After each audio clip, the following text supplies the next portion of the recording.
Yo, what's up, guys? We're back, and this week it's going to be for UFC on ESPN plus 10, Dos Anjos versus Lee. And we're just going to get right into it with the first fight of the night, Julio Arce against Julian Erosa. And Julio Arce, he's coming off a fight of the night. He had a war against Moraes. And then, Arce, that was one of the bloodiest fights I've ever seen. He showed no quit in that fight. It was close, it was competitive, and split decision loss. And Moraes is one of the better fighters in the division, Shaman. So, that was a pretty solid performance there. And he's getting a shot to bounce back here in New York, where he trains at Tiger Schulman's, or very near it. Tiger Schulman's, I think, is in New Jersey. But, Arce is very composed. He's a professional fighter, keeps a steady work rate. And he gets better as the fight goes on. He has a very nice jab. He'll double, triple up on the jab, go to the body with it. Nice round kicks to the body, front kicks. Really does a good job attacking the body, keeping his target varied, and he has a nasty one too. He does a great job skipping in with the jab, following with the straight left, and he has a great composure in there. The ability to weather a storm, come back, take over, great footwork, and he's just very defensively sound. In his last fight, he was getting hit with a lot of elbows in close range, but Shaman Rice is one of the best Muay Thai fighters in the division, has a lot of power, so I don't think a ton of guys are going to be able to exploit that like he did. But, Arce, when he sees opponents wilting, he's very fast. He cuts the cage off. He'll go for the finish, and he's good at, cutting off the cage, pull countering, and, just not getting too crazy going for the finish. And he's extremely coachable as well, which I like to see. He'll listen to his corners in between rounds, follow their instructions to a T. And he doesn't have one-punch power. He's more of a volume guy. He has 4 knockouts. He does have a great chin. He's never been finished by strikes. He showed it off in his last fight. And Arce isn't a super offensive grappler. He won't look for many takedowns. But when he does, he will catch kicks, go for takedowns. He also likes that single collar clinch. And he'll do that when fighters get a little aggressive, try to close the distance, get on side on him. And he's good at throwing nice uppercuts. But when he does get to the ground, he's very slick. He works quickly. He really likes to take the back. He'll get that body triangle, very good control, 5 rear naked chokes, and he does do a good job, sliding the arm under the neck. Great takedown defense. He's yet to be taken down in the UFC. He fought a very good wrestler in Dan Ige. He was able to defend all 12 of his takedowns. Very good cardio as well. He picks up as the fight goes on, and he just loves to fight. He's very calm in the octagon, and in my opinion, he's still going to be coming in here with confidence. He's going to be the faster fighter with faster hand speed and footwork. And I see him going first, backing Erosa up, landing straight shots down the middle. He should throw his 1-2, attack the body, just use fast strikes, in and out movement. And I see him eventually catching Erosa, hurting him. I also feel he's the better grappler with better cardio. So I think that Arce has a very good likelihood to win here, and he is a big favorite. But Julio or Julian Erosa, he was knocked out pretty viciously in his return fight to the UFC. He took on Devontae Smith, who is a surging prospect, and he was handled accordingly. And then in his last match, he was able to go down to his natural weight class, and he was a little more competitive, but he still lost a back and forth decision to Grant Dawson. It seems the UFC are trying to use Erosa to build prospects, and he's had 3 very tough matchups in his last 3 fights.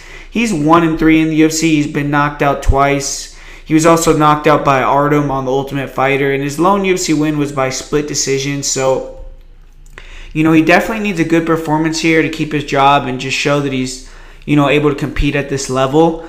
But Erosa is long, lanky. He has decent long-range striking skills, a solid jab, good left hook. He will throw jabs to the body. He has decent outside low kicks, nice front kicks to the body. He will throw a front kick to the body to a jab combination. He has nice round kicks to the head. He showed a good round kick at the Dana White Contender Series against Jamal Emmers. He does a good job of, making the kick appear low and then going high with it. He likes to throw a lot of lead uppercuts. He also will attack the body with left hook, straight punches, flying knees. He also likes to throw a lot of those when he backs opponents up. And he does a good job of throwing a 1-2 into a front knee to the body or the head. And he didn't really set the kick up that he threw against Jamal Emmers. But like I said, the head kick is dangerous because he can throw it at the end of combinations, and it's a little bit tricky. He is flat-footed, and he likes to, slowly walk opponents down, but he stands right in front of fighters. and he doesn't have that fast a hand speed. He just kind of tries to counter with slow hooks at times. He doesn't go first much, and he chooses to counter a lot. Like I said, he holds his hands low, doesn't move his head off center line, and that's why he's been knocked out quite a few times. He relies on absorbing shots, wearing opponents out, forward pressure. He does like to brawl. He'll taunt, he'll talk in there, try to goad people into wars, and he'll take a shot to land a good shot. He does have 10 knockouts in his career, so he's definitely dangerous, but he's had chin problems. He's been knocked out 4 times, and he was just knocked out recently against Devontae Smith, but he did show I guess more durability against Grant Dawson, but Grant Dawson isn't a striker. But Arce isn't an active grappler either. He'll rarely initiate takedowns. He definitely will be trying to use his wrestling in reverse in this match, in my opinion, keep it standing. Even though I don't know if Arce will shoot many takedowns either, but his takedown defense is just not very good. He stands tall, he's straight in the air, so fighters can get it on his legs pretty easily. He will occasionally get double underhooks, get into top position, and he's harder to take down with body locks against the cage than in the open mat. But, he's long. He'll try to attack with chokes. And off his back, he has decent get-ups, but he gives his back to stand up. And he will attack from his full guard with triangles, arm bars, even omoplatas. He's not bad. He has quite a few triangle finishes. But, in terms of finishing high-level competition, he hasn't been able to do that with the triangle. He was taken down at will by Grant Dawson. He showed solid get-ups, but his takedown defense kind of looked to regress even. And in the third round, he was tired. He allowed Dawson to take his back, mount, and just dominantly win the round. And Arce has 9 submissions, but like I said, mostly versus low-level fighters. And when he hurts fighters, he will jump on submissions. He has good rear naked chokes. He's never been submitted himself, so Arce is obviously being set up to take a loss here, in my opinion. And he needs something crazy to win. He's outgunned on the feet and on the mat, but he's long, he's dangerous, and he has to just go for it. He needs to throw head kicks, knees to the head, shots that can knock Arce out. I don't feel he has big power in his punches. He needs to use his legs to finish the match, most likely. And Arce is the favorite for a reason here. He's going to have the better striking. He's faster. I see him picking Arce apart on the feet and dropping him and submitting him, most likely. So I'll say first or second round rear naked choke for Julio Arce in this match. And up next here we have Trevin Giles against Zach Cummins. And Trevin, he's taken a year and a half off after going 2-0 in the UFC in 2017. He kind of paused his MMA career to become a police officer, but now he's ready to get back in the cage. And he looked incredibly impressive finishing both of his UFC fights pretty brutally. He is athletic, he's a grappler, he's a strong wrestler, but he's still a little green as a striker, but I think he's learning quickly, and in his last fight, his striking looked pretty good to me. He has the ability to be a very good striker, in my opinion, and with having nearly taken 2 years off, I see him coming back looking improved. He has a long stance, good movement, he's good at staying at range, keeping his opponents just at the end of his jab, and he'll constantly feint level changes. It keeps his opponents off balance. They don't know if he's going to try to take him down. Very fast, snappy jab. He'll double, triple up on the jab. He'll throw a 1-2 or a jab right hook, and he likes to follow the 1-2 or a jab right hook with a left hook right hook combination or a left hook to the body. He will attack the body with 1-2s. He has a nice rear uppercut, and he's very fast. He closes the distance super quickly. Very fast hand speed. He's good at staying technical, really working behind his jab. He doesn't open himself up to be hit much. He does slide away at times with his hands a bit low, and a fighter who's explosive and throws more than one shot at a time may be able to exploit that. He could also be caught coming in as well if his opponents can time his entries. He will throw, occasional leg and body kicks. And when he's loose, he's very comfortable. He likes to end combinations with kicks, but it seems like he needs to get in the fight to start throwing his kicks. He has big power. He has 5 KO TKOs. He's undefeated. He has a lot of confidence. And he's a solid grappler. He's usually looking for the opportunity to close the distance, get a takedown, especially if fighters are near the cage. And it's going to be interesting to see if he tries to grapple or just keep it on the feet against a black belt in Zach Cummins. Because in his last match against Antonio Braga Neto, another black belt, he kept it on the feet and he won it that way. But he has solid double legs, thudding ground and pound, and he will throw big shots from inside his opponent's guard. He could finish with big hammer fists. He likes to move to side control, that crucifix position, and he'll either finish from there or he'll force opponents to give their back. And he really likes to unload with brutal shots from that wrestling ride position. He knocked James Boknovich out extremely bad with ground and pound. And he has solid top control. He's good at being faster in scrambles. He's good at taking the back at scrambles, going for rear naked chokes. He also has a solid arm triangle. And, he has an arm bar inverted triangle as well. So he has quite a few different types of submissions. He can keep a very high pace, and he really, puts a beating on opponents sometimes. He's excellent in top position. He can enter the clinch a bit sloppy sometimes. He doesn't shoot takedowns from range very well. His takedown defense is also questionable. He can be controlled on the mat, and he will try to give his back to stand up. And Ryan Spann was able to stay on his back for a majority of round 1 in their fight. When he's taken down, he stays calm. He's hard to submit, but he can do too much waiting, staying on his back. And it seems he just tries to wait until the perfect moment to use his athleticism to explode into a sweep or a stand-up, but doesn't use a lot of technique to stand up off his back. He doesn't attack with submissions.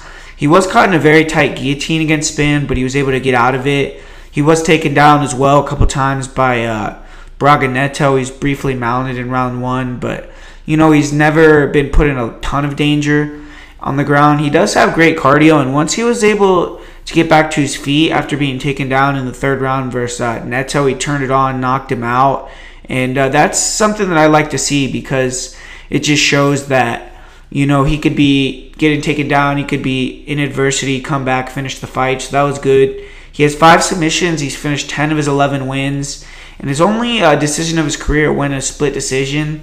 And I actually thought Spann deserved to win through grappling, but very close fight there. And he's going to be the much better athlete. He's quicker, he's faster with his hand speed, with his footwork. And I would try to work behind my jab, is 1-2, avoid the grappling with Cummins. I feel like if he can keep the fight standing over 3 rounds, I think he can knock out Zach Cummins. But to me, Zach Cummins didn't look great in his return to 185 pounds. He kind of squeaked out a decision against Trevor Smith, but he's won 3 of 4 fights, and a win over Trevin Giles would most likely get Cummins top 15 opportunities. So this is a big fight for his career trajectory. At 34 years old, he has to get going now, but Cummins is a veteran. He needs to use his experience to take out this young athlete. He's a southpaw. He's a pressure fighter. Likes to walk opponents down with his jab with straight punches. Good check right hook, left uppercut. His straight left hand is powerful. It's probably his best shot on the feet. He has low output, though. He can get stuck waiting for opponents. He's flat-footed, and faster fighters can close the distance, land, and get out. He will throw front kicks, round kicks to the body. He'll throw head kicks as well. Strong chin. He eats shots very well. He's never been finished in his career. 6 KO TKOs, but he isn't a big power striker. I feel in this fight, the jab of Trevin Giles is going to give Cummins a lot of problems closing the distance. He holds his hands low. He's hittable. And Cummins is a very good grappler, though. He's a black belt. He's strong in the clinch. Nice knees to the body, to the legs. Good job of trapping the wrist, then disengaging with some combinations. And he'll throw big hooks to the body. Good single legs. Good body lock takedowns. Good at, mixing it up. Throwing a combination, going for the takedown right after. He isn't very active in looking to get fights to the mat, though, recently. He's preferred to strike. He has gotten 2 submissions. But those submissions were after defending takedowns and getting top position. He hasn't even attempted a takedown in his last 5 UFC fights. In this matchup, I feel as if he needs to go for takedowns. I don't see, Trevin shooting on him to give him an opportunity to get on top. And Cummins is very good on top. He has great guard passing, good ground and pound, solid submissions. He can flow as opponents try to scramble, and he's hard to get up from under. 11 submissions in his career. He has been submitted twice. And he has strong takedown defense, heavy hips, good sprawl. He'll sprawl, circle to the back. He'll counter with a guillotine. Michel Prazeres was able to take him down in round 1 with a single leg. And he's more of a top player. He doesn't have much off his back. He won't attack with submissions. He will try to offset balance with a lockdown and half guard and get a sweep, but mostly he just uses that to control posture. He was able to get the referee to stand him up in round 1 with Prazeres due to stalling him out.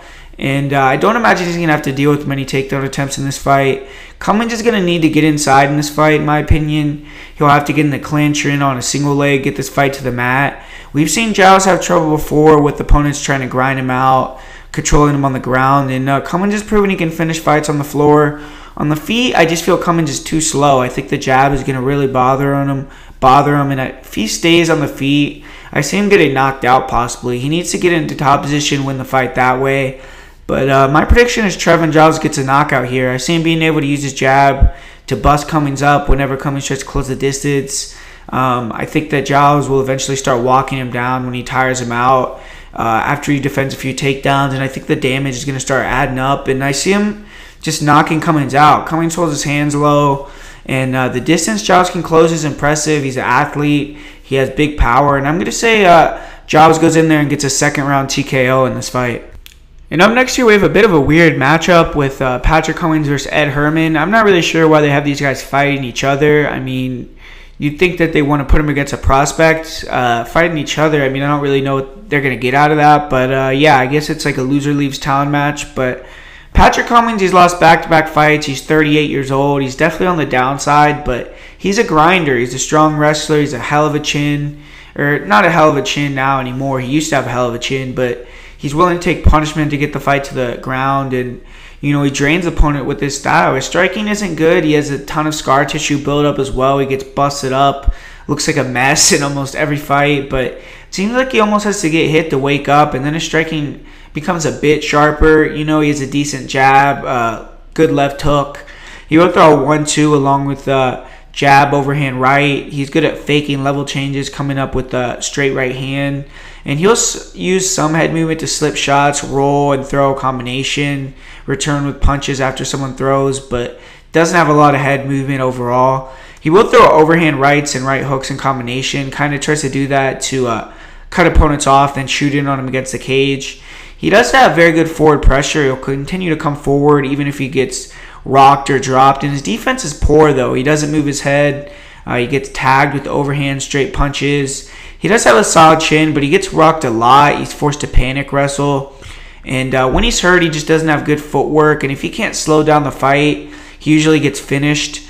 But he has been TKO'd 4 times, and he has 4 KO TKOs himself. But Cummins is a former D1 All-American wrestler. He's one of the most prolific takedown artists in UFC light heavyweight history. He has 34 takedowns. And in his last 2 fights, though, he's been out-grappled. But those are against 2 elite grapplers. He was taken down 12 times against Corey Anderson. And then recently, he was submitted by an arm triangle against Misha Serkinov.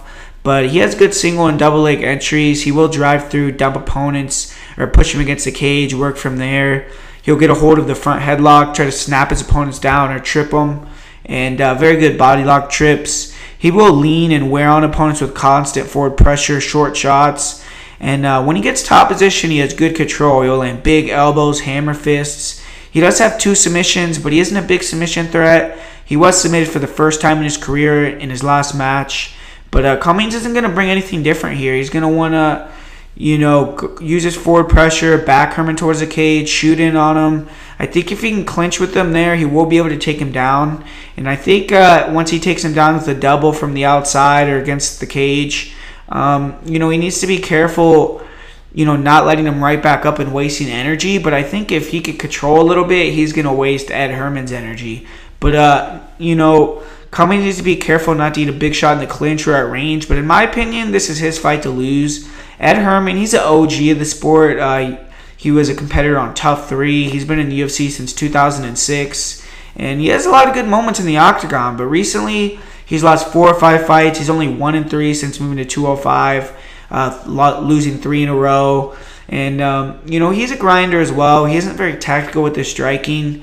He likes to throw a lot of 1-2s, long looping hooks. He throws like those Russian casting type hooks, but he will go body head. He keeps a decent amount of volume out there. He doesn't really have big power, and overall, his range striking to me isn't very dangerous. He's susceptible to getting caught with shorter, more tactical shots because he loads up a lot. He's obvious, and he does have a solid chin, but he's been finished with strikes 3 times. He has 6 knockouts himself, and I think on the feet, this fight's going to be fairly competitive, but I don't know. I wouldn't want to stay on the feet if I was a Patrick Cummins better, just because I think, I don't know. I mean, I just think Ed Herman maybe is a little better on the feet, but overall, I don't think he has a huge advantage there. But Ed Herman is strong in the clinch. He has nice short uppercuts, knees to the head, good power and short range. He showed that with that knee KO of Tim Bosch, and that was his last victory.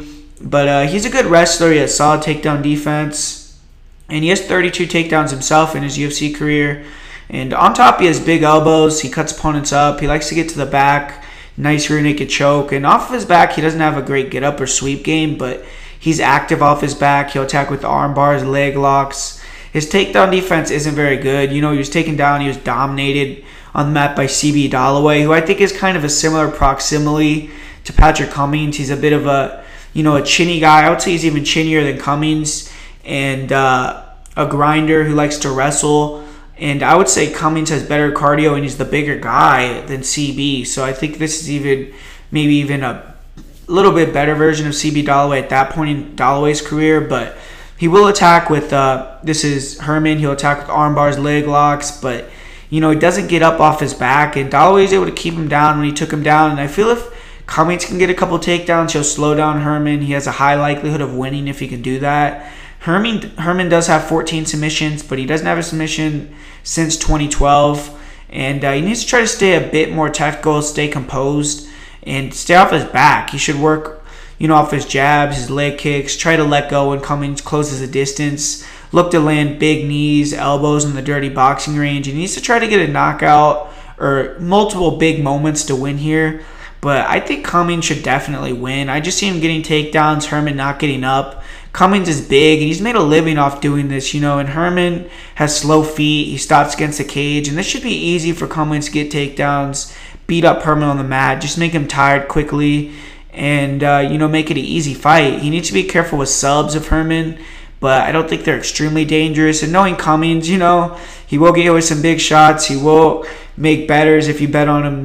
He will make your heart race by getting rocked maybe, but he should win this match easily via decision or ground and pound. So I'm going with Patrick Cummins via decision in this fight. And up next we have a really close fight, in my opinion, with Mike Trizano against Grant Dawson. And Grant Dawson, he returned from his USADA suspension. He got a big win over Julian Erosa in his UFC debut. And he's a grinder. He likes to keep heavy pressure on opponents. He usually open up throwing a lot of kicks, front and round kicks to the body. He does have a decent jab as well. And good long right hooks. He'll throw, right hooks in combination. He'll mix in uppercuts. He's good at slipping a punch, landing a left or a right hook or an overhand. And he'll also attack the body off of his slips.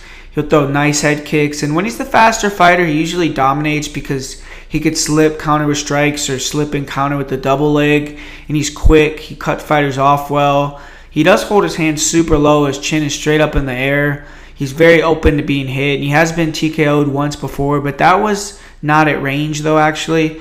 When he doesn't have the speed advantage or he has an opponent who can throw, tight, straight punches down the middle, he kind of struggles a little bit. He will walk through shots with reckless abandon. He showed a very good chin, but it's a risky style. And the forward pressure does wear opponents down, though. He's been able to drown them once he gets them on the ground. And he has 3 KO TKOs, all due to ground and pound. In his one loss, he was finished with Travis Brown-style elbows to the head when he was in on a double leg against the cage. And Dawson needs to use his striking to close the distance in this match. I feel if he, does catch Trizano clean, he can maybe hurt him. But on the ground, he has a much less of a chance of getting hurt. And Dawson is a grinder. He's still developing as a striker. He's aggressive. He's only 25 years old. I expect a lot of improvements. And he was also returning from a long layoff in his last match. He should have knocked some rust off. So, he has good timing on his double legs. He sets him up with his strikes well. And when he gets on top, he does a great job of immediately working. He'll rain down big ground and pound. Great job of posturing, landing some big straight punches, hammer fists. He does a great job wearing his opponents down, passing to dominant positions, getting to the mount, throwing big ground and pound, getting to the back. Good rear naked chokes. He'll flatten his opponents out, soften them up before seeking in the chokes. And he's a bit of a rear naked choke specialist. He has 5 in his career. He'll also attack with Darce's anacondas. Great cardio. And once he gets one takedown, he usually diminishes his opponent. He has 9 career submissions. He's never been submitted. And he needs to get takedowns here. He's outgunned on the feet. He's most likely going to be outstruck. I do think maybe he's a little bit faster. He definitely, in my opinion, throws with more power, more bad intentions. But I think he needs to strike just enough to create openings for takedowns. Trizano has good get-ups, and Dawson has to be able to hang on him, make him work, mat return him when he stands up if he does. And Trezano's making the move to 145 pounds. So if Dawson, with his great cardio, can keep a heavy pace on him, maybe he could wear out Trezano with that weight cut. But Trezano does give his back when he stands up. Luis Pena had a couple rear naked choke attempts. And if Dawson can implement a grappling heavy game plan, he will most likely win.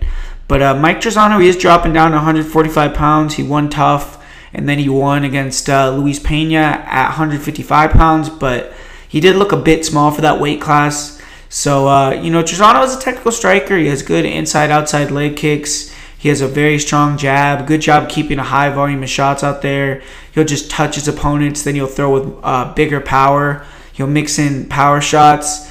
And he'll throw a very nice check left hook. And he'll land it to stop fighters' forward motion. Then he'll circle back to the center of the cage. Nasty uppercut as well. Great timing, accuracy on it. He'll throw a jab, leg kick combination. And he really sits down on his leg kicks. Solid job of moving, using good head movement. He's a hard target to hit. He's still too flat-footed at times, and fighters can close the distance on him with punches or takedown attempts. But he's composed out there. He usually keeps the same deliberate pace all 3 rounds. He does possess decent power, but I would say he's definitely a volume striker. 3 knockouts, and both fighters are undefeated, so they're going to come in with confidence. Or they're not undefeated. He has 1 loss, Grant Dawson, I'm sorry. But Trezano, he's a solid grappler. I don't see him trying to wrestle much in this matchup, but he will need to have his defensive wrestling on point. He has good double leg takedowns himself when fighters, are pressuring him heavy. But I don't see him really going for that this much in this fight. I see him trying to just use his takedown defense. He will counter takedown attempts with guillotines, front chokes. He'll also use those chokes to get into top position. When he does get taken down, he does have active guard. He'll look to sweep, get on top, decent leg locks. And he's good at getting back to his feet. And he needs to do that here. He needs to continuously get back to his feet right away if Dawson takes him down, make him work, and just wear him out. And then start implementing his grappling game. And he's very composed. He fights to a game plan. He's never lost an amateur or pro fight. He's riding a 16-fight win streak. And Trezano needs to use his leg kicks, his straight punches. I think his leg kicks are going to be very effective in this match along with his jab. He needs to use those choke attempts to counter the takedowns and make Dawson work for every takedown, get up if he does. And we have seen Trezano use those Travis Brown-style elbows in fights, and Dawson has been finished that way, so that could be something he could try to use here. If Trezano can use his leg kicks to hinder the movement and then possibly hinder the shot of Dawson, he most likely will be able to take a decision with technical striking. But I'm going to pick Grant Dawson via split decision. I think this fight is very close. I think that Dawson will just be going forward more. I see Trezano winning the striking with his leg kicks, but I don't think his punches are going to stop the forward pressure of Dawson.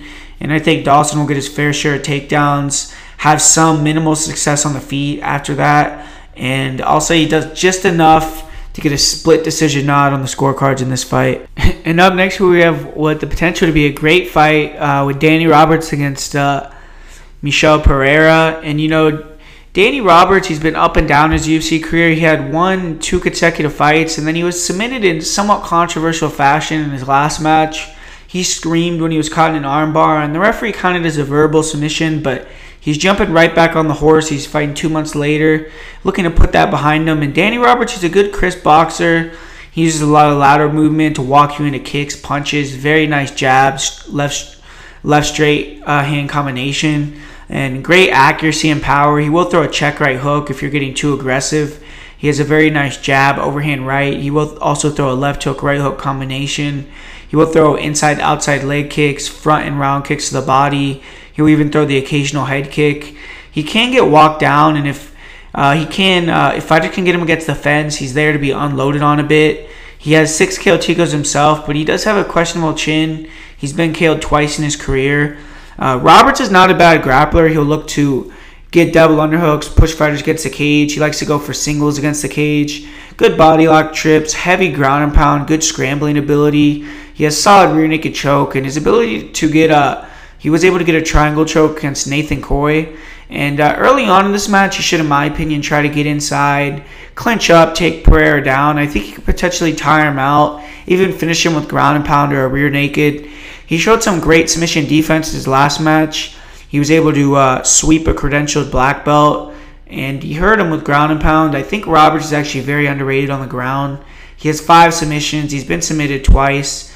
Roberts has a huge experience edge here. He needs to fight smart, outclass Pereira. Look to take Pereira down, man. Use a high guard, punches, punch himself into the clinch, body lock him. I think he'd finish Pereira on the mat easily, man. I also feel he has the faster hands, much better boxing technique, especially in the pocket. He can't allow Pereira to maintain distance and use those lunging punches, kicks.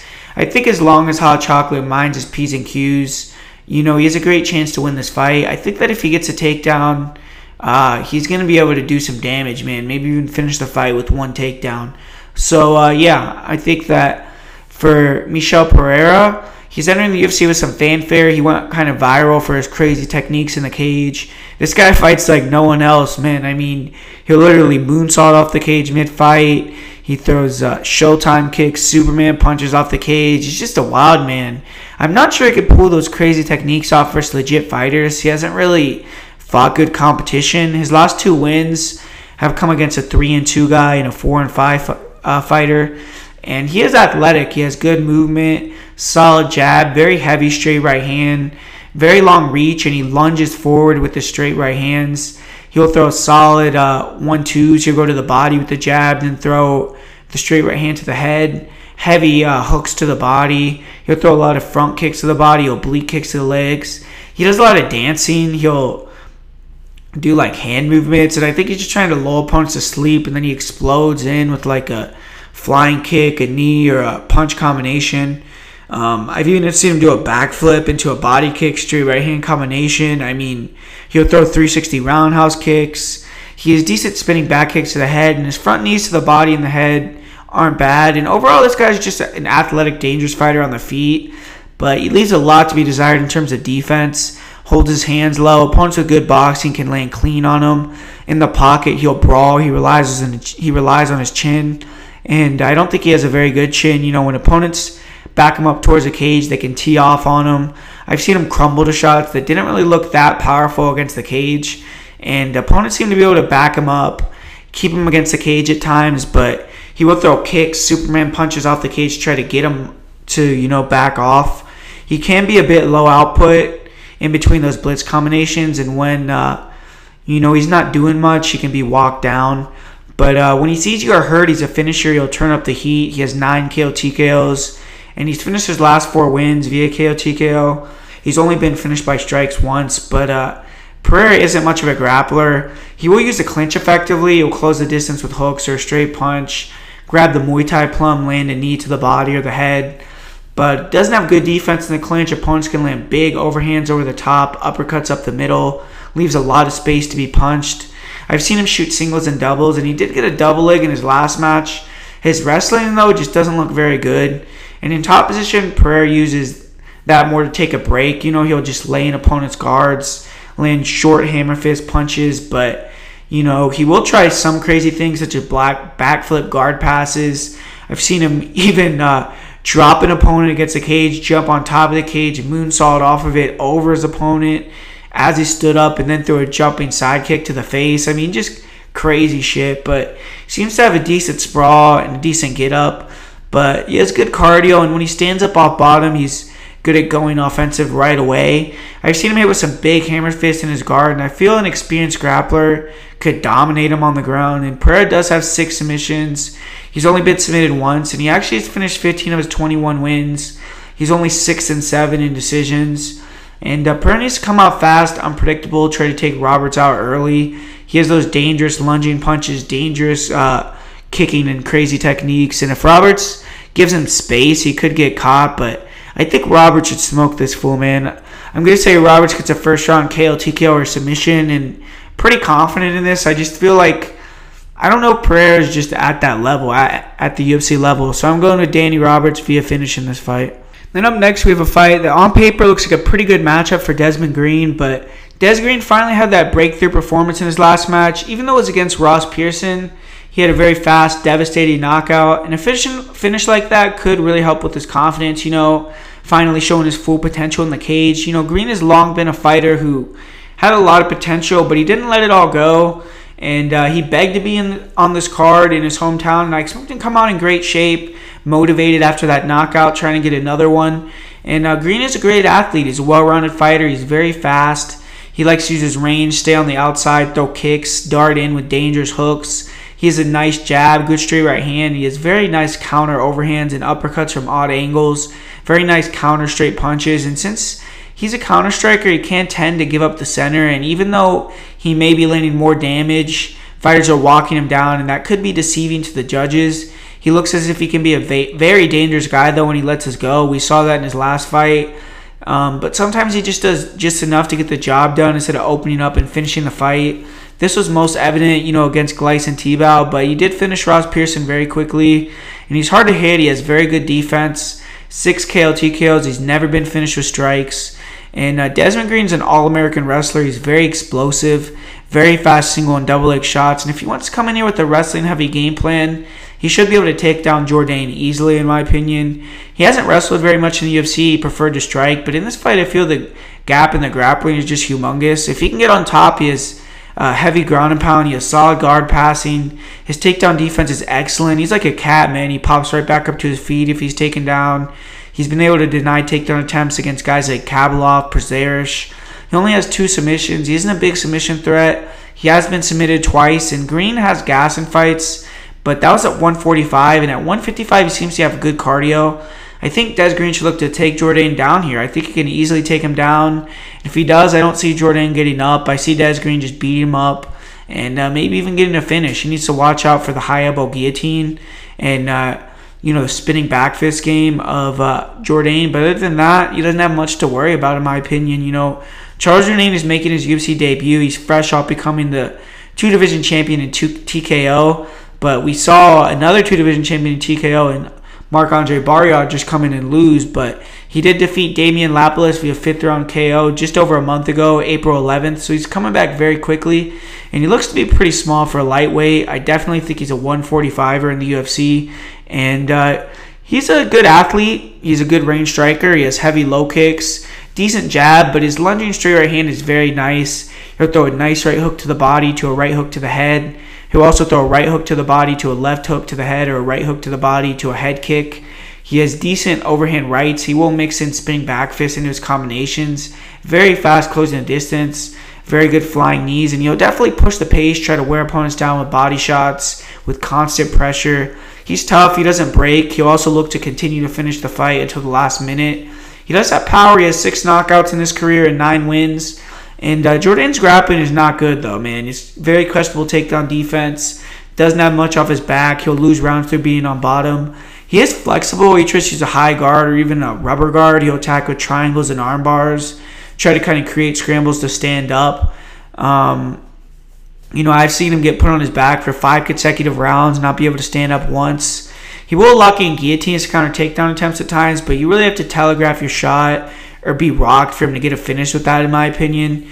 He will allow opponents to take his back, get to mount. And Jourdain has 2 submissions. They're both rear naked chokes. And he has good cardio. He's been able to push the pace for 5 rounds in fights. And he needs to use movement, kicks, try to time his blitzes, and just put Des Green out. He has to go first, force bad shots out of Des Green, not allow himself to get backed up. And he should look to counter the takedowns with guillotines or flying knees. But I think Des Green's going to roll here. He has a decent size advantage, a huge wrestling advantage. I believe he's the better athlete also. I see him getting inside, getting takedowns, and beating up Jourdain. Jourdain's wrestling is not on the level of Des Green. He doesn't have a good get-up or submission game. I see Des Green possibly getting finished, but I'm going to say he most likely gets a dominant decision victory. So I'm going with Des Green in this matchup. And up next year, we have one of a couple rematches on the card, but it's Aspen Ladd against Sijara Eubanks. And Aspen Ladd, she had her best win of her career in her last fight. She dominated the former Invicta champion, Tanya Evinger. She finished her in the first round, something Chris Cyborg couldn't do. And she's 2-0 with 2 ground and pound finishes in the UFC so far. She's rematching Eubanks in a fight she won pretty convincingly in 2017, so I'm sure she's very confident. She dominated the fight with her striking, and Ladd has great forward pressure. She comes forward with a high guard, her chin tucked, and in their fight, she was able to walk down Eubanks, land straight punches, left hooks, And Ladd has a very nice jab. She'll double, triple up on the jab. Very nice left hook, straight right hand combination. She'll throw a straight left to the body to a straight right hand to the head. She has good combinations in close range, solid head movement. She'll go body head, and she'll also throw a front kick to the body, occasional leg kicks. She's always in perpetual forward motion. She never backs up. Great cardio, just a confidence about her. Very mentally strong. She's training to be the best fighter in the division every day, even when she doesn't have a fight lined up. And she has a mean streak. She's just, she's a finisher. She has 5 KO, TKO. She's undefeated. And she's a strong grappler. She likes to strike into the clinch, take you down, smash you from top position.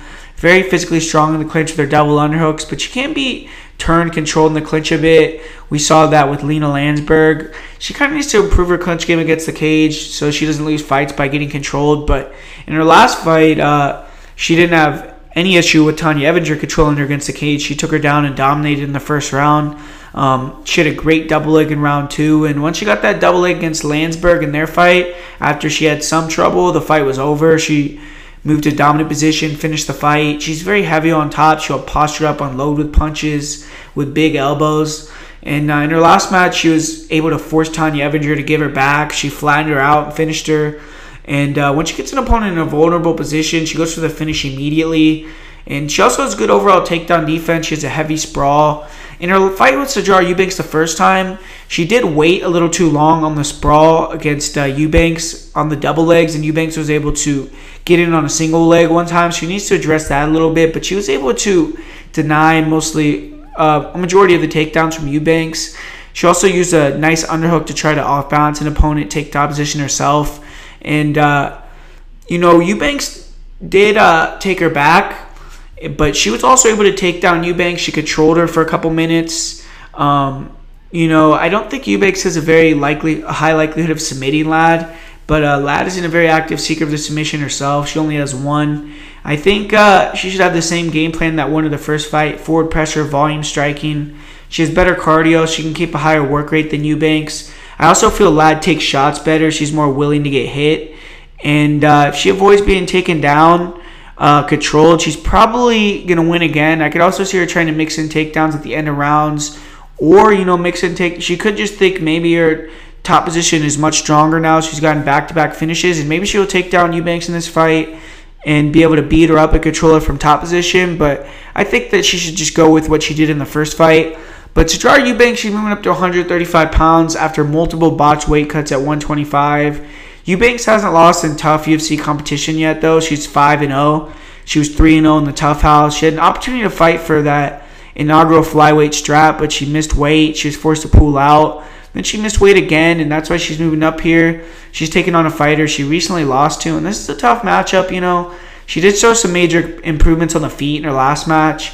She used to be very slow, robotic with her movement. And since she moved to Duke Roufus, she's been feigning a little more. She's been moving her head a little better. Nice forward movement, better defense, and she throws more in combinations. She showed a good explosive hook combinations and nice uppercuts. She sits down, she throws with more power. And when she can get in close range, she definitely hits hard. She sometimes closes her eyes. She'll just wing shots. You obviously don't like to see that. But she didn't do that much in her last bout. She has nice leg kicks. She was able to get a nasty head kick knockout on Tough. And she has 3 knockouts in her 6 wins. She still struggles to strike moving backwards, and she's going to have to deal with that forward pressure of Ladd again.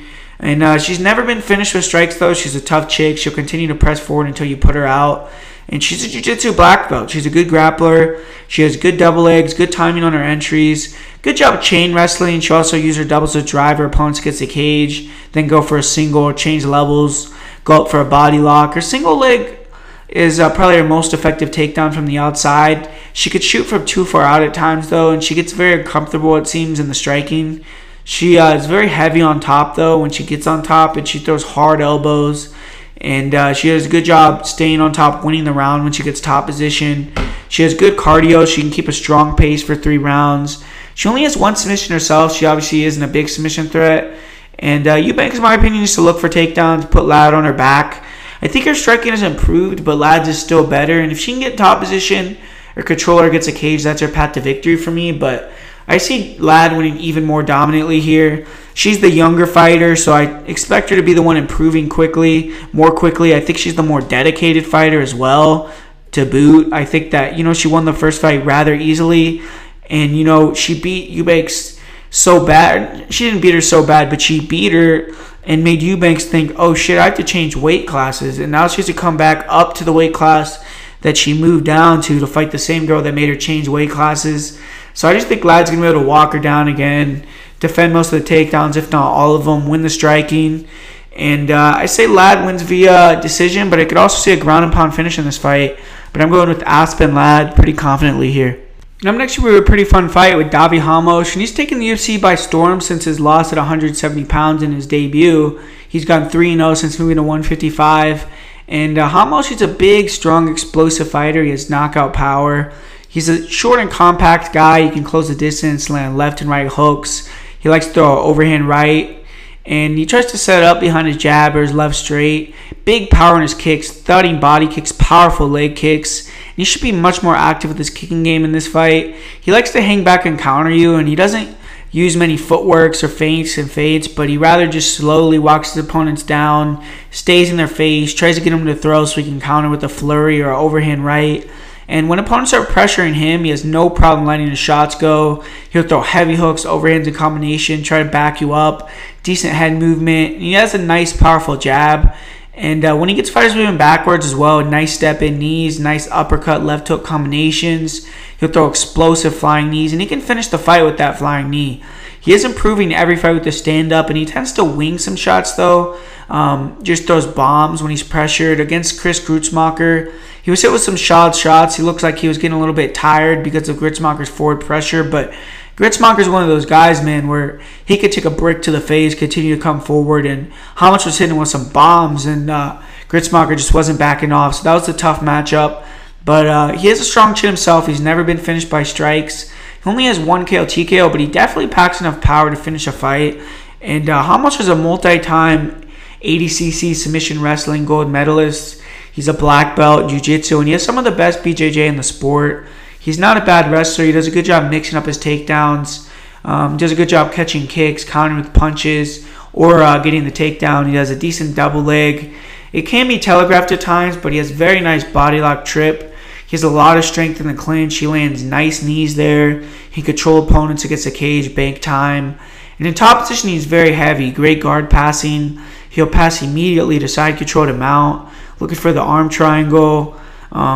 He's looking for submissions, keeping position over ground and pound. But when he postures up, he will land some heavy shots. If he can get you on your back, it's very likely that you're not going to survive. If he can take the back, if he can get the rear naked choke position, he's usually going to win. He has won his last 3 fights via rear naked choke, and he has a very good guillotine as well. He's just overall very dangerous with his submissions. 7 submissions. He's never been finished. And Ramos does tend to get a little bit tired if he can't finish the fight in round 1. We may see him diminish a little bit. And Ramos is just 1-2 in decisions. He's finished 8 of his 9 wins. I see Ramos being very aggressive, throwing those heavy hooks, overhands in combination. And when Hubbard closes the distance, I see him throwing big leg kicks. I see his power kind of making Hubbard hesitant to throw. And then I see Ramos eventually trying to get the fight to the ground with a double or a body lock. If he can get it to the ground, I see him being able to most likely take the back, get a rear naked choke. But for Austin Hubbard, he is making his UFC debut. He's fresh out becoming the 155-pound LFA champion. And Hubbard is a strong athlete. He has good striking, good movement. Uses a lot of fakes and feints, false starts, and stance switching. He's a counter striker, but he's excellent at going forward, cutting off the cage, staying in his opponent's face. And that's going to be imperative in this fight. He needs to pressure Ramos, back him up, and get him tired by making him go backwards. He has a fast jab, nice 1-2. He'll feint to create openings for his straight right hand. He has pretty solid in and out movement. He likes to leap into his left hook, and he'll throw a straight right to a left hook to the body. He'll also throw very nice left hooks to the body, to left hooks to the head. And he likes to throw front leg round kicks to the body. He'll mix in spinning back fists, spinning back kicks to the body, to the head. And he can be low output. He tends to wait for opponents to strike so he can counter. He also will stand right in front of opponents at times. He's heavy on that lead leg. And he can also be hit with overhands with straight punches. Hubbard has a path to victory with his striking, though, if he can be more active, finesse Ramos from the outside. And Hubbard is actually a pretty decent wrestler, but I'm not sure he wants to take down Ramos at all in this fight. He does do a good job using his punches to create entries into singles and doubles. He has pretty good back takes. He needs to avoid grappling in this matchup, keep it standing. When fighters pressure him, he tends to be hittable. He wants to shoot takedowns. He needs to be the one going forward here, using his superior footwork, his reach, and trying to stay on the outside. He can get chucked off the back, and I've seen opponents take him down with well-timed body locks.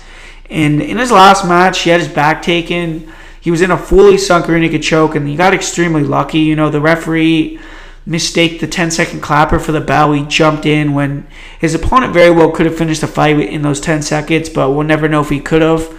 And he has 3 career submissions. Hubbard trains at elevation, and that's probably his biggest advantage in this fight is his cardio.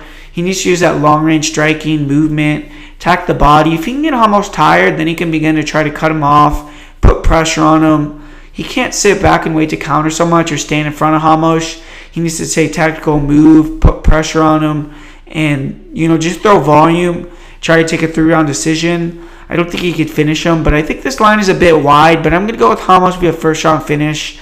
I see it coming out hot, letting his shots go, getting on a takedown, taking the back and in a rear naked choke.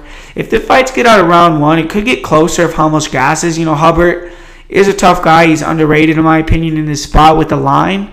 And but I don't think he's seen anyone quite as explosive or as good as Davi Ramos yet. And I think Ramos is going to be able to get him out of there in the first round. And up next, we have a trilogy fight with Charles Oliveira versus Nick Lentz. And this is an odd matchup too, man. I mean, Oliveira's been looking phenomenal lately. 4 consecutive choke finishes. And after defeating David Tamor, I thought he would get a higher profile matchup. But instead, he's fighting Nick Lentz for the third time. The first fight was a no contest. The second, Oliveira won via guillotine. And not really sure why he took this trilogy with Lentz, but it should be a good scrap. Maybe Lentz could try to finally get a victory here over Oliveira. But Oliveira is a well-rounded fighter. He has good stand-up skills. He's logged for the division. He really likes to work behind his jab, his front kicks, his straight punches. He's light on the feet. He has good outside leg kicks. Nice uppercut to an overhead right to a right hook combination. He has a stinging and accurate right hand. Good check left hook. He landed a really nasty lead elbow in his last match that really rocked David Tamor before jumping out a finish with submission. He has good spinning back kicks to the body and the head. He'll throw jumping front kicks, spinning back fists as well. He will throw kicks to the head, round kicks, front kicks. He keeps a very high guard. He stands tall, which leaves him susceptible to body shots, leaves him susceptible to being hit with combinations as he's backing up. He has been hurt to the body by Donald Cerrone and Anthony Pettis, and those are 2 of the best kickers in MMA history, though I really don't think that Nick Lentz is going to be able to hurt him to the body. He does have power. He has 6 knockouts, but none in his 22-fight career. Like I said, though, 22-fight UFC career. Like I said, though, he did drop David Tamor in his last match before jumping on a submission. And I think he's getting much more confident with his striking. If he can walk fighters down, I do think eventually he is going to get that first knockout of the UFC pretty soon. He has good durability. He has a good chin. But he's shown quit before. He has been finished by KO 4 times. Oliveira is the most dangerous submission artist in UFC history, though. He has recorded 13 submissions.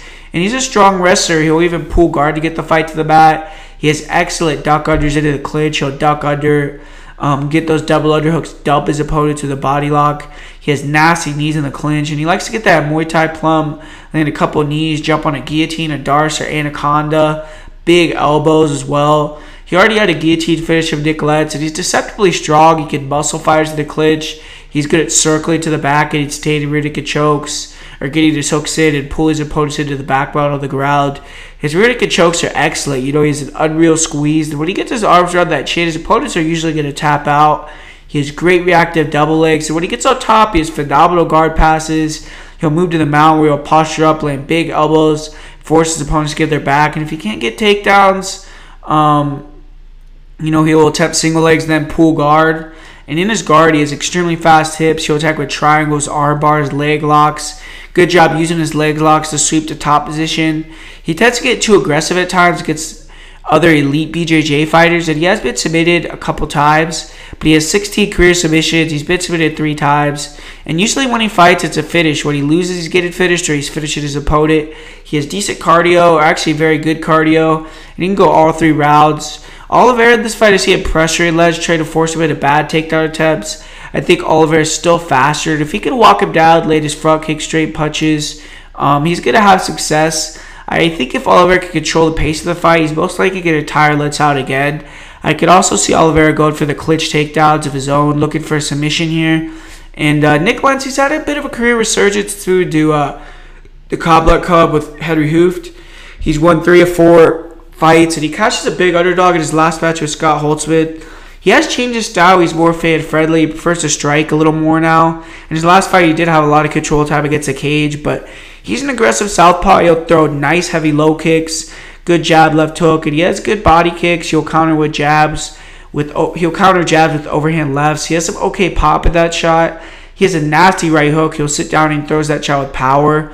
He showed off a nice head kick against Gray Maynard. He dropped him with it, ultimately finished him with ground and pound. He also landed some nice leg kick or head kicks against Scott Holtzman in his last fight.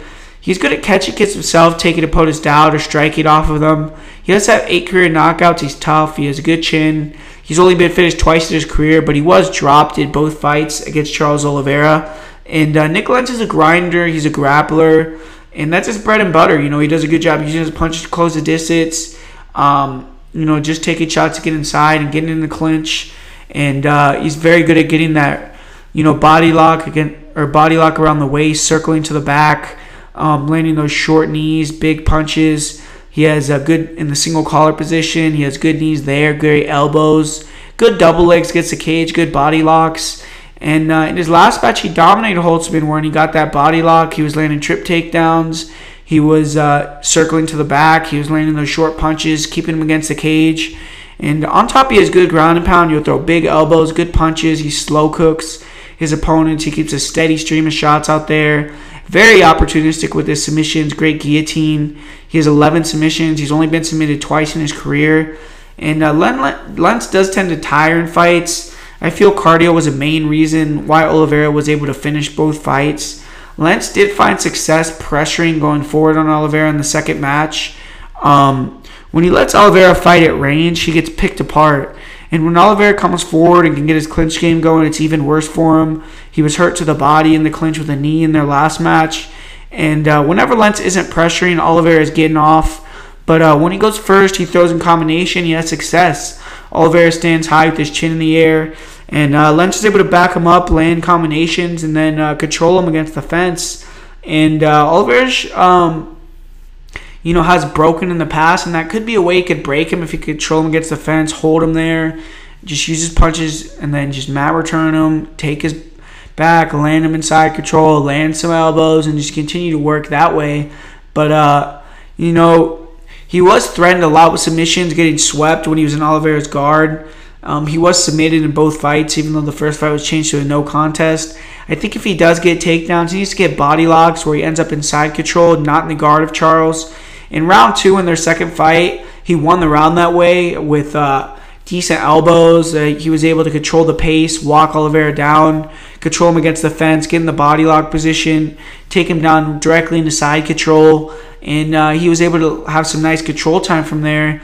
And he was also able to hurt Oliveira in the first 2 fights. But overall, Oliveira looked confident in eating the shots of Lentz. And in both fights, he eventually started to walk him down and willing to take the shots of Lentz.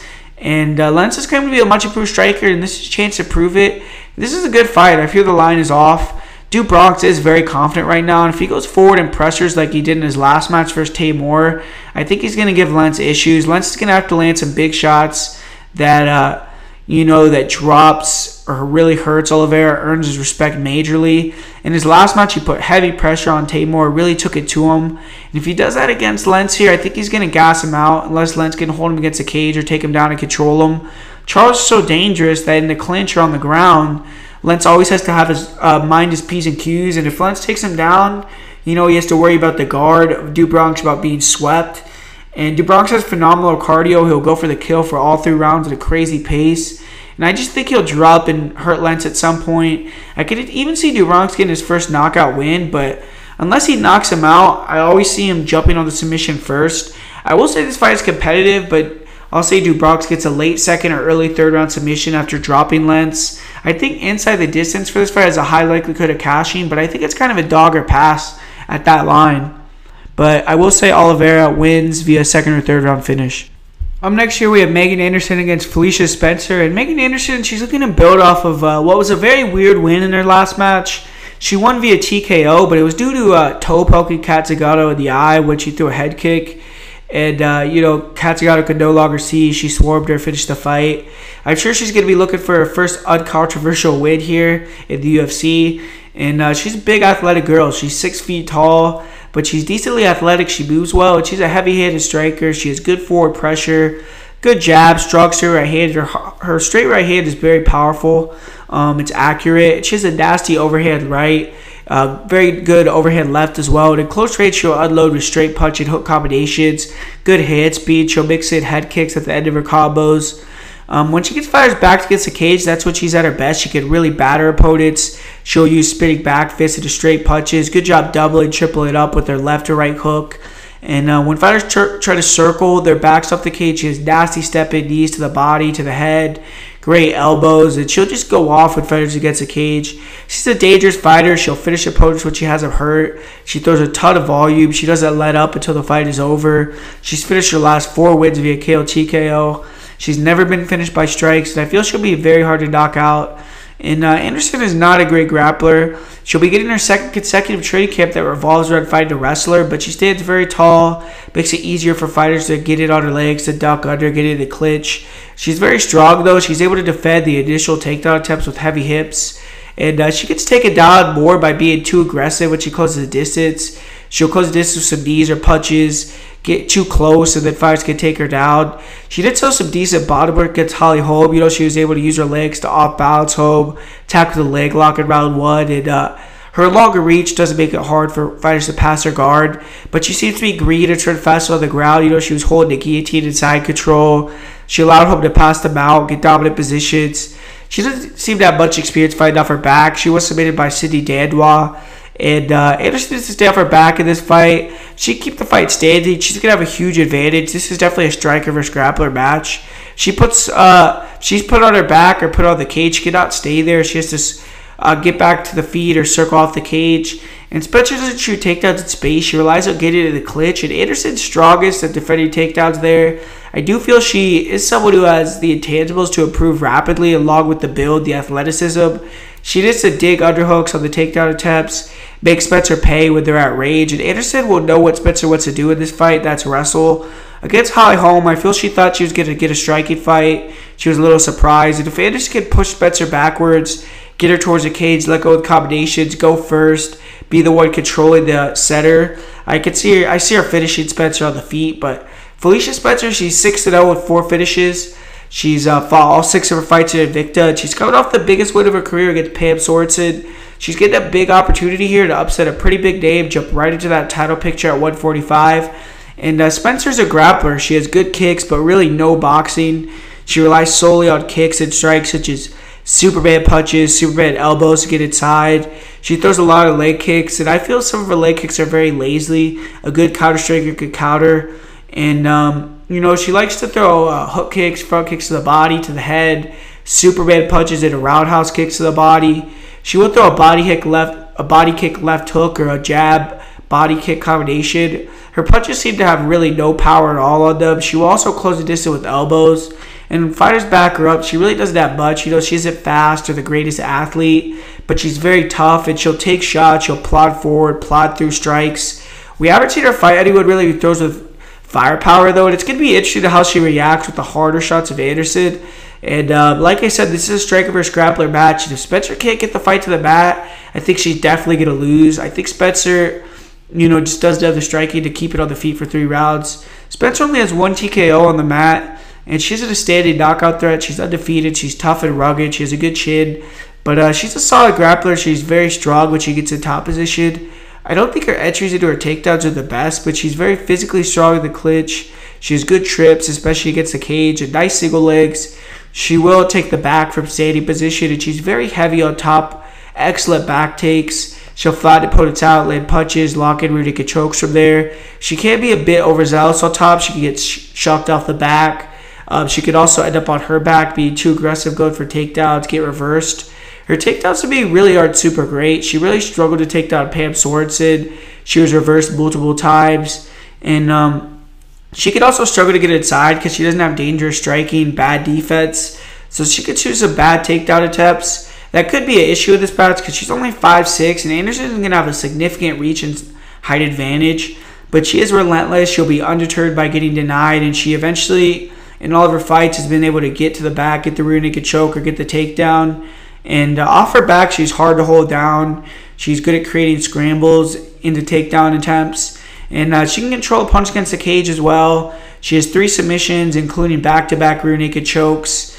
And she has good cardio, which she can grapple. But if she's forced to strike, she tends to tire out, look uncomfortable. Spencer's a grinder. She needs to get in on Megan against the cage, get it on the ground. If she can take top position, she is a black belt. She would most likely have a big advantage over Anderson and maybe even be able to take the back, get a rear naked choke. But I'm going to pick Megan Anderson to get it done here. I think she just has to keep it on the feet. She's going to dominate the fight.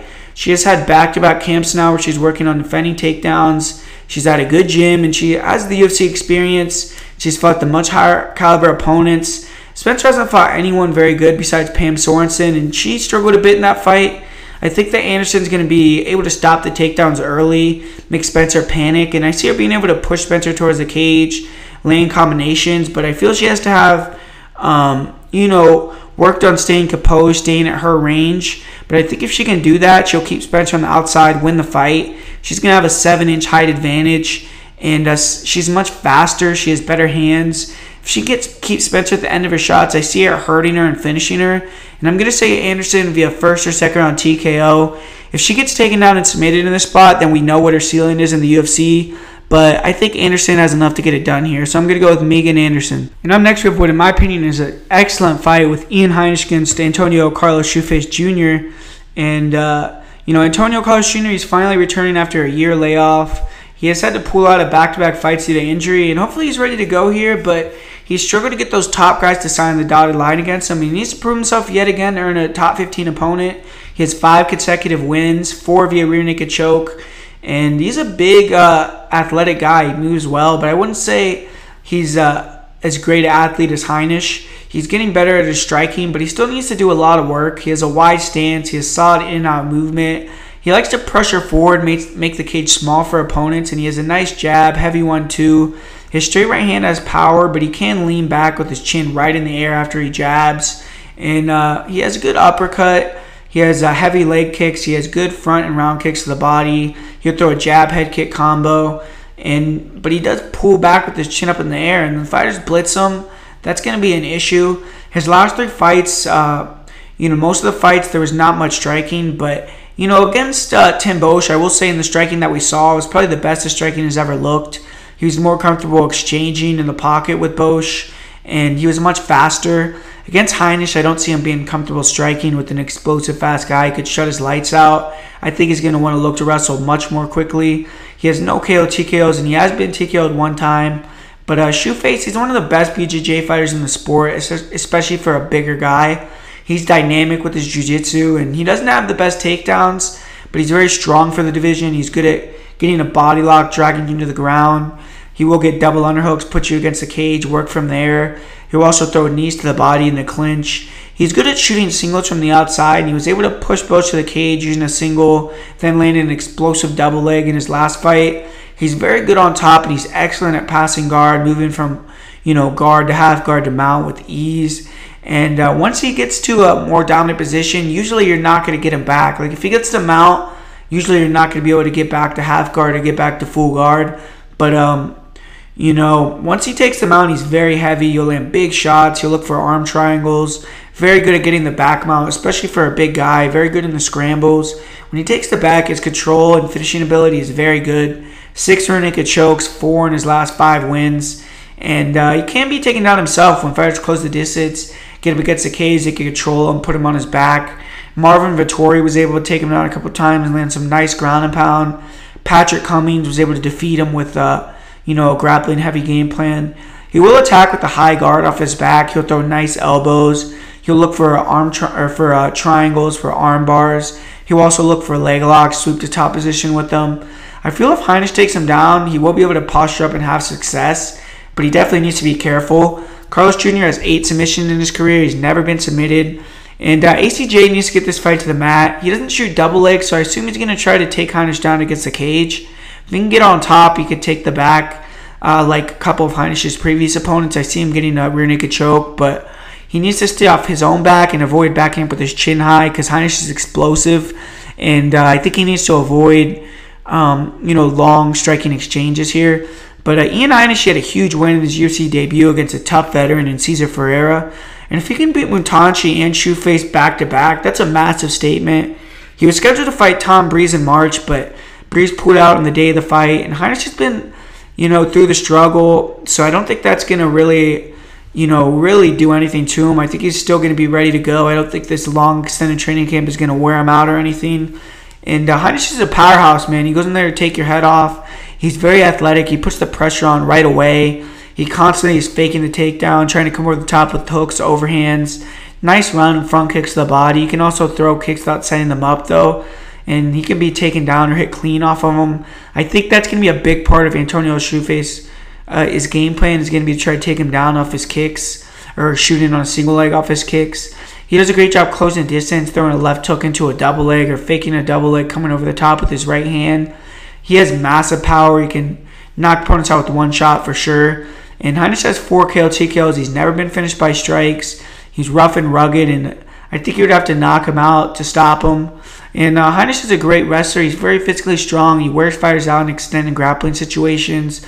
He's very active and aggressive with his jiu-jitsu. He's a former Division II college wrestler, and he has explosive double legs. Great job of setting his shots up with his punches. He's good at stalking opponents in the cage, closing the distance, shooting double and single legs. And when he takes fighters down, he works quickly. He likes to get to half guard. He'll rain down big, heavy elbows. He can knock fighters unconscious with the elbows. And he's a scary individual in top position. He does a great job putting his opponents against the cage, throwing ground and pound where it's hard to throw up submissions. His takedown defense isn't bad, but Cesar Ferreira was able to take him down with double legs multiple times. He does have good chokes. He'll attack with guillotines, front chokes. He jumped on a guillotine against Cesar Ferreira. He almost finished it. He also almost finished an armbar at the end of round 1. And when he was taken down against Cesar, he was able to use his submissions to scramble back to his feet. He wore Ferreira out, and he took over down the stretch of the fight. And like I said, he has gotten his back taken in fights. We saw that in the Dana White Contender Series. He was submitted by Maluco Perez, so he needs to avoid being on his back here. But he, he's still a bit raw to me, but he has a ton of potential. I feel he's the much more explosive fighter, and he has to pressure Carlos Jr., make him uncomfortable, land a big shot as he's backing up, or force him into a bad takedown attempt. If he can take top position against Shoeface, I think he should look to pass his guard into half guard, posture up, try to finish the fight with ground and pound. ACJ is also faded in the past. He's broke, and Heinisch's pressure and pace is pretty good. If Heinisch can be the one controlling the action, pushing Carlos Jr. back, staying off his back, he's a good chance to win here. And I feel the line is way off. It's a close fight. I think it should be close to a pick'em. I think ACJ is vulnerable on the feet. And I feel like the way he leans back, just the defense, leaves a lot to be desired. And I think Heinisch is one of those guys that's explosive closing distance. If he throws more than one, he could exploit that. And, ACJ hasn't fought fighters who are very fast, who are very explosive recently. And I feel that he doesn't use those double legs or shots from the outside that are hardest for Heinisch to defend. I see him, I see Heinisch being able to stuff and reverse the takedowns of Junior in the clinch. And if ACJ has to take him down, he just has to stay calm, try to get back to his feet. And, we saw he wasn't afraid to be offensive with his jiu-jitsu against Ferreira. And I just think that over the 3 rounds, his forward pressure is going to wear on Antonio Carlos Jr., and I'm going to say he gets a 3rd round KO TKO in this fight. And I'm going with Ian Heinisch here. And up next here we have a fight where, they keep giving Neil Magny all these guys, man. All these guys that I think they're just trying to just push these guys over the edge with Neil Magny. We saw him fight Santiago Ponzinibbio, RDA. And, he hasn't been looking good lately, man. He's been getting eaten up. But everyone knows what Neil Magny comes in there with. He's a long fighter. He has a very long reach, tries to stay tactical with the striking and pinpoint, and he was able to knock out Craig White. He's able to beat Carlos Condit, Johnny Hendricks, Hector Lombard. But, when you look at those guys' names like Hector Lombard, Johnny Hendricks, Craig White, Carlos Condit, all those guys haven't won in how long? I mean, I guess Craig White, maybe he's won, but he's never won a UFC fight. We saw him get just destroyed by Diego Sanchez. And, yeah, man, I mean, Johnny Hendricks, he's losing in bare-knuckle boxing. He hasn't won a fight, in a long time in the UFC. Hector Lombard, I mean, he has a ton of losses in a row. Carlos Condit, same thing, a ton of losses in a row. And, yeah, man, I mean, Magny in these fights, when he fights these guys that are quick in and out, that have power, that can throw low kicks, he just looks lost out there. I think he's slowing down, man. I don't think Magny is as good as he used to be. In this fight, man, I think he's going to come in with, I don't know. I mean, I think he's going to try to pressure Vicente Luque, stay in his face, eat his shots, return with punches, and eventually look for a takedown in this fight maybe. But, man, I mean, we saw Brian Barberena was able to take a beating against Luque. But Luque proved he could do it for all 3 rounds. He finished him at the very end of the fight. Luque proved he's a warrior. If he gets rocked, he's going to continue to fight. And I think that, man, in this fight, I just find it very hard to see Neil Magny getting the victory here. I mean, I think that Luque is better on the feet, much better on the feet. I think he's faster. I think that he hits harder. I think that he's going to be the one controlling the center, backing Neil Magny up. I don't think Neil Magny has enough firepower to make Vicente Luque respect his striking enough to back up. So I think that he's going to have to deal with that forward pressure and that guy just coming at him for all 3 rounds and trying to knock his head off. And, Magny, he has a good chin. He's able to take some damage, but we saw Lorenz Larkin run through him in the first round. We saw RDA run through him in the first round. And, yeah, or maybe Larkin beat him in the second round. I don't remember, but Larkin ran through him regardless. And, but, I mean, Santiago Ponzinibbio just beat him up really bad recently, knocked him out unconscious, and that was a beating, man. I mean, he took so many leg kicks in that fight. I think the leg kicks, again, are going to be a big thing that that Vicente Luque throws. If Vicente Luque has finished every single fight that he's had in the UFC, he has very nice front choke submissions. I mean, this guy's a beast, man. I mean, he's finished his last 3 wins in a row via KO, TKO. Just beat Brian Barberena, who's a very tough guy who continuously walks forward, and that has to give him some very good confidence here. And I think that he's been begging to fight these high-level guys, and if you can't beat Neil Magny, you're never going to be able to fight a high-level guy. I mean, if he loses this fight to Neil Magny, he's never going to be a UFC champion. He's never going to be in the top 10. I mean, if you can't beat Neil Magny, you're not a top 10 fighter. And I just think Neil Magny, man, I don't know. I don't think that he has it anymore. He's able to get these wins over these old school guys. But the last time he got a really good win was in 2015 against Kelvin Gastelum. And I just think that, Luque is not going to respect him in this fight. I think he's not going to respect his striking. He's going to walk him down. He's going to throw his leg kicks. He's going to batter that lead leg of Magny like a lot of his opponents have. And then he's going to get his jab, his straight punches going, and he's going to knock Neil Magny out. So I think that he's going to knock Neil Magny out cold. And, second or third round finish for Luque. I think he's, more hungry. He's there to, fight for a title. I don't think Neil Magny thinks he's ever going to get that chance. And Neil Magny, I don't know. I think that loss to Santiago Ponzinibbio was brutal. I think that I just don't see him beating a guy like Vicente Luque. So I'm going Vicente Luque via second or third round KO TKO. Man, up next we have a really interesting fight. I mean, on paper it looks like a really terrible style matchup again for RDA, right? I mean, they're just giving him all these wrestlers, or they're giving him Colby Covington, Kamaru Usman. I mean, these guys are just beasts, man. And I don't know. I don't know why RDA keeps accepting these fights against these high-level grapplers. I mean, if you look over his career, I mean, he lost to Usman, he lost to Colby Covington, he lost to Khabib, he lost to Gleison Tibau, he lost to Clay Guida, I mean, Tyson Griffin. All these guys are wrestlers, man. He hasn't had much success with the wrestlers ever. He's gotten a little bit better at defending takedowns against the cage, but he doesn't circle off the cage well either. He still has never done that. Usman was able to continuously back up against the feds, control him at the clinch, and that's what Colby Covington was able to do. That's what Khabib was able to do, and then these guys eventually take him down. He does get back up. RDA is a tough dude, though. I mean, he landed some big shots against Kamaru Usman. He had a good fight where he got several takedowns against Colby Covington. And Kevin Lee, I think that he is one of the best. When you watched him fight Edson Barbosa, I mean, that forward pressure, that ability to get in the clinch, take him down, that top game was crushing, man. I mean, brutal shots from top position.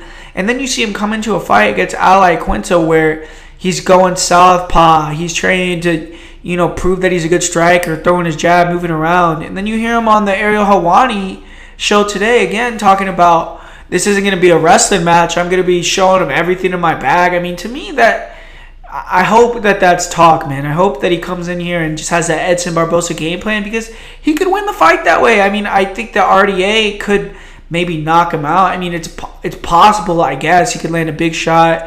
We saw Edson Barbosa almost knock him out even though he's dominating that fight.